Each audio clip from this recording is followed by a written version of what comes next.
الحمد لله رب العالمين والعاقبة للمتقين والصلاة والسلام على سيد الأنبياء والمرسلين خاتم النبيين محمد وعلى آله وصحبه أجمعين اما بعد۔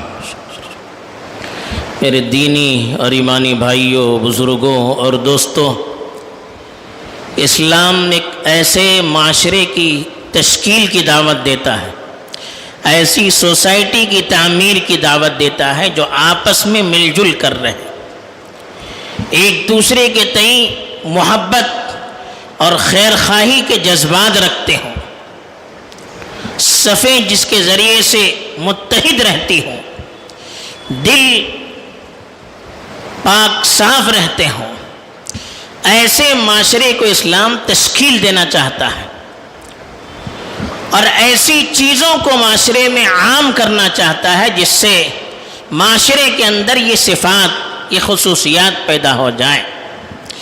اس لیے جن چیزوں کو ایک اچھے اور صالح معاشرے کی تعمیر کے لیے اسلام نے رواج دیا ہے اور جس کی ترغیب دی ہے، اس میں ایک چیز ہدایہ ہے، گفٹ۔ آپس میں ایک دوسرے کو جو ہم گفٹ دیتے ہیں، ہدیہ دیتے ہیں، زندگی میں بغیر کسی عوض کی طلب میں کسی کو کوئی چیز دینا، بدلے میں کسی چیز کے ملنے کی امید نہ ہو، کسی سامنے والے سے کوئی مفاد کے بغیر، کسی بدلے کی امید کے بغیر کسی کو ہم کوئی چیز دیتے ہیں، اس کو ہدیہ کہتے ہیں، عطیہ کہتے ہیں، ہبہ کہتے ہیں، گفٹ کہتے ہیں۔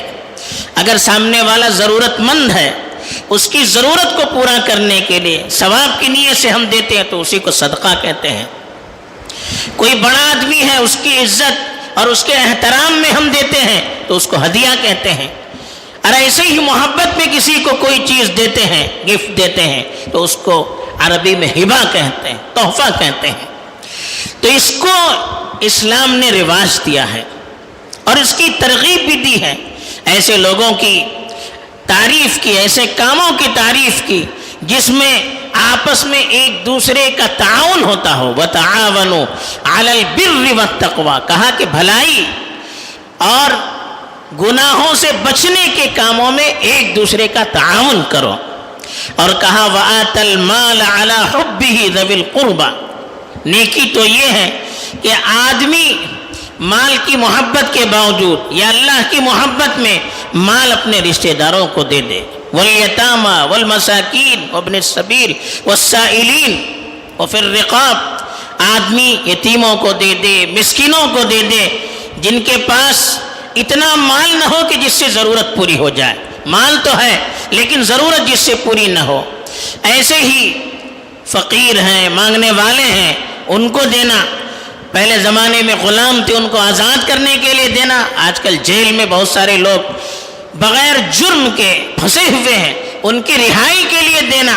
تو اس طرح جو ہم مال دیتے ہیں یہ نیکی کا کام کہلاتا ہے، اور اسی کو ہدیہ، عطیہ، تحفہ وغیرہ کہتے ہیں، جس کی اسلام نے بڑی ترغیب دی ہے اور اس کو آپس میں محبت کے بڑھنے کا ذریعہ قرار دیا ہے۔ کہا تہادوا تحابوا، کہا کہ آپس میں ایک دوسرے کو ہدیہ دیا کرو، تحفے تحائف دیا کرو، آپس میں اس سے محبت بڑھے گی، ایک دوسرے سے قربت بڑھے گی، دشمنیاں ختم ہو جائے گی۔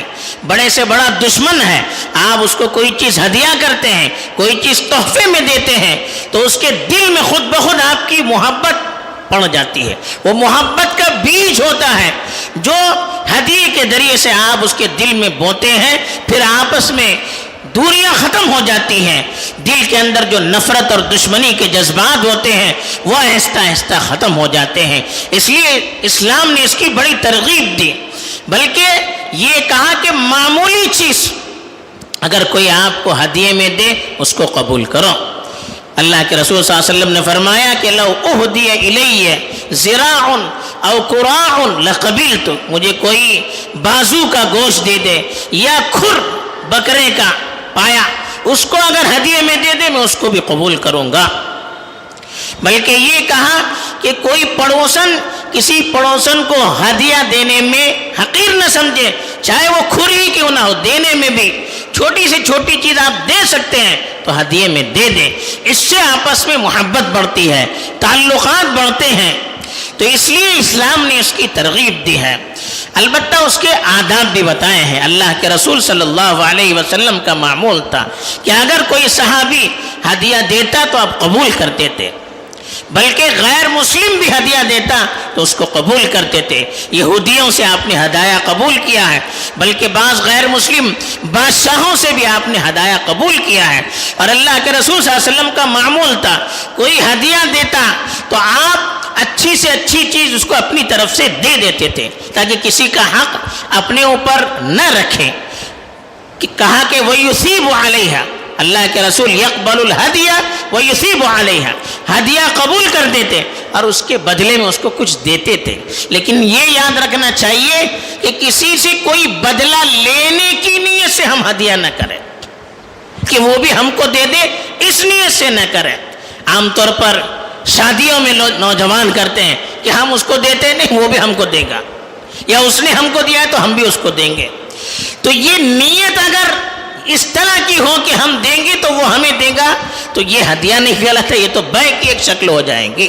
اس سے علماء نے روکا ہے، ہم بغیر سامنے والے سے کسی بدلے اور عوض کی امید کے بغیر ہم اس کو مال دیں، تب یہ ہدیہ کہلاتا ہے۔ ہدیے میں بہت سی چیزیں علماء نے لکھی ہیں، کن چیزوں کا لحاظ رکھنا چاہیے۔ پہلی چیز علماء نے لکھا ہے کہ ایسے لوگوں کو ہدیہ نہیں دینا چاہیے کہ اگر آپ نے ان کو کچھ دے دیا، مثلا مال دے دیا، کوئی چیز دے دی، وہ اس کو گناہ کے کاموں میں خرچ کرے۔ کسی کو پیسہ دے دیا اور اس کو شراب میں یا دوسرے گناہوں کے کاموں میں اس کو لگا دے، ایسے لوگوں کو نہیں دینا چاہیے۔ ایسے ہی کوئی عہدے دار ہے، مثلا کسی علاقے کا صدر ہے یا کوئی وزیر اعظم ہے، کوئی عہدے دار ہے اس طرح سے جس سے ہمیں کوئی امید ہوتی ہے، اس کو ہم ہدیہ دیتے ہیں تو اس کو قبول بھی نہیں کرنا چاہیے اور ہمیں دینے بھی نہیں چاہیے، اس لیے کہ یہ رشوت کی ایک شکل ہوتی ہے، ہم اس کے عہدے کی وجہ سے اس کو دے رہے ہیں۔ اللہ کے رسول صلی اللہ علیہ وسلم نے فرمایا کہ اگر پہلے سے عادت تھی کہ فلاں شخص فلاں کو ہدیہ دیتا ہے، اب اس کو عہدہ مل گیا تب بھی وہ دے رہا ہے، وہ اپنی عادت کے مطابق دے رہا ہے تو الگ بات ہے، ورنہ خاص طور پر کسی کے عہدے کی وجہ سے دینا، اس کا مقصد غلط ہوتا ہے۔ تو اس لیے ایسے لوگوں کو دینا بھی نہیں چاہیے اور قبول بھی نہیں کرنا چاہیے۔ دوسری جو چیز علماء نے بتائی ہے کہ ہدیہ کرنا یہ سنت ہے، اور زیادہ ترغیب ایسے لوگوں کو دینے میں ہے جو آپ کے رشتہ دار ہیں، جو آپ کے رشتہ دار ہیں، آپ ان کو ہدیہ دیجیے۔ ادھر ادھر پوری دنیا میں پہنچاتے ہیں، آپ کے رشتہ دار بعض مرتبہ ضرورت مند بھی ہوتے ہیں، ان کو دیجیے، اس لیے کہ رشتہ جوڑنے کی ترغیب دی گئی ہے۔ جو رشتہ توڑتے ہیں اس کے رشتے کو جوڑنے کی ترغیب دی گئی ہے، تو ہدایات دے کر آپ آپسی رشتوں کو جوڑ سکتے ہیں۔ حضرت میمونہ رضی اللہ تعالی عنہ نے ایک غلام کو آزاد کیا تو اللہ کے رسول صلی اللہ علیہ وسلم نے ان سے کہا کہ آپ اپنے رشتہ دار کو دے دیتی تو آپ کا اجر بڑھ جاتا، اس سے آزاد کرنے کے مقابلے میں کہا آپ کسی اپنے رشتہ دار کو یہ غلام دے دیتی تو آپ کا اجر بڑھ جاتا۔ تو اپنے رشتہ داروں کو تحفے تحائف دیتے رہنا چاہیے تاکہ اس سے آپسی تعلقات بڑھیں، رشتہ داری مضبوط ہو۔ رشتہ داری کو جوڑنا یہ بھی عین عبادت ہے، تو اس لیے اس کی بھی کوشش کرنی چاہیے۔ ایسے ہی علماء نے لکھا ہے کہ جو پڑوسی ہیں، پڑوسیوں کے بھی حقوق ہوتے ہیں۔ من کان یؤمن باللہ والیوم الآخر فلیکرم جارہ، کہا کہ جو اللہ اور آخرت پر ایمان رکھتا ہے اس کو چاہیے کہ اپنے پڑوسی کا اکرام کرے، اس کی عزت کرے۔ پڑوسی کی عزت، اس کا احترام، اس کا اکرام کیا ہے؟ اس میں بہت سی چیز آتی ہے، اس میں علماء نے ایک چیز یہ بھی لکھی ہے کہ آپس میں ہدایہ دے، ہاڑے باڑے جسے کہتے ہیں، اس کا اگر آدمی رواج دے گا اس کو تو اس سے بھی آپس میں پڑوسیوں میں بھی تعلقات بڑھیں گے، محبت اور ہمدردیاں بڑھے گی۔ حضرت عائشہ رضی اللہ تعالی عنہ نے ایک مرتبہ سوال کیا کہ رسول اللہ صلی اللہ علیہ وسلم سے کہ میرے بہت سے پڑوسی ہیں تو میں کسے دے دوں؟ بہت سے لوگوں کو دینا ہے، ایک چیز میرے پاس ہے اور بہت سے میرے پڑوسی ہیں، تو میں ایک میں کس کو منتخب کروں؟ تو کہا کہ جس کا دروازہ تمہارے دروازے سے زیادہ قریب ہے، کہا کہ اس کو منتخب کرو۔ یعنی اگر آپ سارے پڑوسیوں کو نہیں دے سکتے تو ایک کو منتخب کرنا ہے جو آپ کا قریب ترین پڑوسی ہے، جس کا دروازہ آپ کے دروازے سے زیادہ قریب ہے، آپ اس کو منتخب کیجئے۔ ایسے ہی علماء نے یہ بھی لکھا ہے کہ کوئی شخص اپنی زندگی میں اپنی اولاد میں تقسیم کرنا چاہتا ہے، ہدیہ دینا چاہتا ہے، کچھ عطایا دینا چاہتا ہے اپنی اولاد کو۔ کبھی ایسا ہوتا ہے کوئی ضرورت مند زیادہ ہوتا ہے، کوئی کم ہوتا ہے، تو جو زیادہ ضرورت مند ہے آپ اس کو دے سکتے ہیں، لیکن ایسی کوئی چیز نہیں، سب برابر ہیں۔ تو علماء نے لکھا ہے کہ زندگی میں اگر آدمی تقسیم کرے تو وہ وراثت نہیں ہوتی ہے، وہ ہدیہ یا تحفہ ہوتا ہے یا عطیہ ہوتا ہے، اس کو آپس میں برابر تقسیم کرنا چاہیے، اس میں مرد اور عورت کا بھی فرق نہیں کرنا چاہیے۔ حضرت نعمان بن بشیر رضی اللہ تعالیٰ عنہ ایک صحابی ہے، وہ کہتے ہیں کہ میں نے اپنے ایک بیٹے کو کوئی چیز ہدیے میں دے دی، تو میری بیوی نے مجھ سے کہا کہ رسول اللہ صلی اللہ علیہ وسلم کے پاس جا کر پوچھیے کہ اس طرح کرنا صحیح ہے یا نہیں۔ تو وہ حضرت رسول صلی اللہ علیہ وسلم کے پاس چلے گئے اور ان سے عرض کیا کہ میں نے میرے فلاں لڑکے کو فلاں چیز دی ہے، اس کی ماں کہہ رہی کہ میں آپ سے اس کو پوچھوں، اس کے بارے میں سوال کروں۔ تو اللہ کے رسول صلی اللہ علیہ وسلم نے ان سے پوچھا کہ تمہارے اور بھی لڑکے ہیں؟ کہا ہاں۔ کہا سب کو برابر دیا ہے؟ کہا نہیں۔ کہا کہ تب تو میں اس سلسلے میں گواہ نہیں بنتا۔ انہوں نے کہا تھا کہ اللہ کے رسول کو گواہ بنائیے، تو اللہ کے رسول نے کہا میں گواہ نہیں بنتا، کسی دوسرے کو بنائیے۔ تو اس سے معلوم ہوتا ہے کہ آپس میں اگر زندگی میں تقسیم کرنا ہے تو برابر کا تقسیم کرنا چاہیے، البتہ ضرورت کی بنیاد پر یا کسی خصوصیت کی بنیاد پر کسی کو دیتے ہیں زیادہ تو اس میں کوئی حرج نہیں ہے۔ جیسا کہ روایات میں آتا ہے حضرت ابوبکر نے بعض چیزیں حضرت عائشہ کو مخصوص کر کے دے دی، حضرت عمر نے حضرت حفصہ کو مخصوص کر کے دے دی۔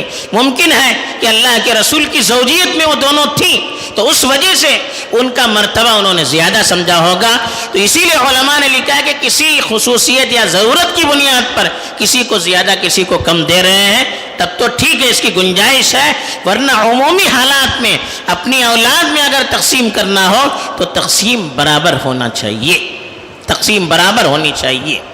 ایسے ہی علماء نے لکھا ہے کہ اگر آپ کسی کو ہدیہ دیتے ہیں اس کو آپ واپس نہیں لے سکتے، اللہ کہ والدین ہیں، والد ہے اپنے بچے کو کچھ دیتا ہے تو واپس لے سکتا ہے، لیکن دوسرے کو یہ حق نہیں ہے کہ ایک مرتبہ کسی کو کوئی چیز دے دی تو وہ اس کی ہو گئی، اب اس کی ہو جانے کے بعد پھر واپس نہیں لے سکتا۔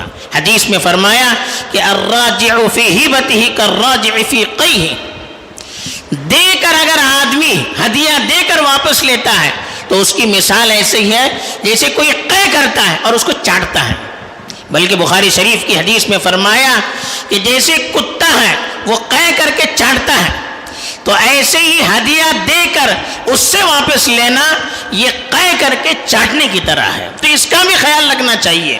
ہوتا کہ عام طور پر بچے اپنے والدین کو کچھ گفٹ دے دیتے ہیں، سونے اپنی والدہ کو سونا دیتے ہیں، فلاں چیز دیتے ہیں، فلاں چیز دیتے ہیں، اب اس کا انتقال جب ہو جاتا ہے کہ نہیں یہ میں نے دیا ہے، یہ میں نے دیا ہے، واپس لینا شروع کر دیتے ہیں۔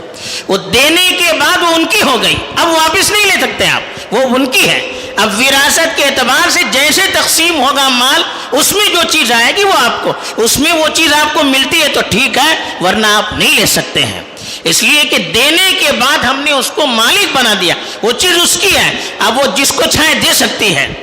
اور مال غنیم وراثت کے مال میں جیسے عام مال تقسیم ہوتے ہیں ویسے اس کو بھی تقسیم کیا جائے گا، یہ نہیں کہ جس نے جو دیا ہے وہ واپس لے لے، یہ واپس لینے کا حق بھی نہیں ہے، دینے کا حق بھی نہیں ہے۔ تو اس کا بھی خیال رکھنا چاہیے کہ زندگی میں ہم نے کسی کو دے دیا تو وہ چیز ان کی ہو گئی۔ ایک ہوتا ہے استعمال کے لیے دینے، عاریت کے لیے دینا، آپ اس کو پہنیے ٹھیک ہے، مال میرا ہے پہننے کے لیے دے رہے ہیں تو اس کو واپس لے سکتے ہیں، لیکن جو ہم نے ان کو دے دیا پھر اس چیز کو ہم واپس نہیں لے سکتے ہیں، اس کا بھی خیال رکھنا چاہیے۔ اس میں بھی عام طور پر کوتاہی ہو جاتی ہے۔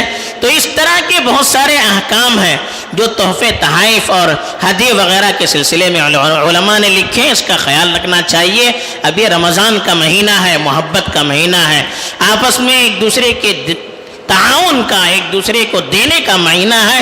اس مہینے کو کم از کم ہم غنیمت سمجھیں کہ تحفے تحائف بھیج کر اپنے دلوں کو صاف کریں۔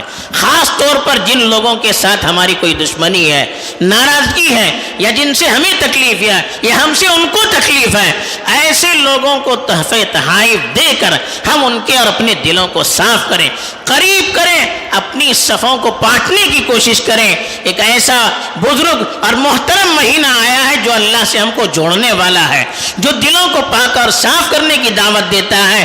اس مہینے میں کم از کم ہم کوشش کریں کہ اپنے آپ کو آپس میں جوڑیں، رشتہ داریوں کو جوڑیں، سوسائٹی کو جوڑیں، معاشرے کو جوڑیں، جو اختلافات ہیں وہ ختم ہو جائیں۔ اس کی ہم کوشش کریں کہ اس کو ختم کریں۔ کب تک ہم لے کر بیٹھیں گے؟ آج زندگی کی آنکھ کھلی ہے، کل بند ہو گئی، پھر موقع نہیں ملتا ہے۔ کیا یہ نفرت کے جذبات لے کر، کیا آپس میں دشمنیاں اور اختلافات لے کر ہم اللہ کے دربار میں حاضر ہوں گے؟ تو کیا اللہ کو ہم جواب دے سکتے ہیں؟ ہم ذرا کوشش کریں، آپس میں محبت کو بانٹنا ہے، آپس میں الفت کو بانٹنا ہے، آپس میں ایک دوسرے کو قریب کرنے کی چیزوں کو ہمیں عام کرنا ہے۔ اس کے لیے یہ مہینہ سب سے بڑا ہمارے لیے سنہرا موقع ہے۔ اس مہینے کو اگر ہم غنیمت نہیں سمجھیں گے تو پھر اور کس مہینے میں ہم اس عملی کام کی طرف اقدام کر سکتے ہیں؟ تو اس لیے ہم غنیمت سمجھیں اور آپس میں جوڑنے کی کوشش کریں۔ اللہ مجھے بھی توفیق دے اور آپ کو بھی توفیق دے۔ آمین۔ وآخر دعوانا الحمدللہ رب العالمین۔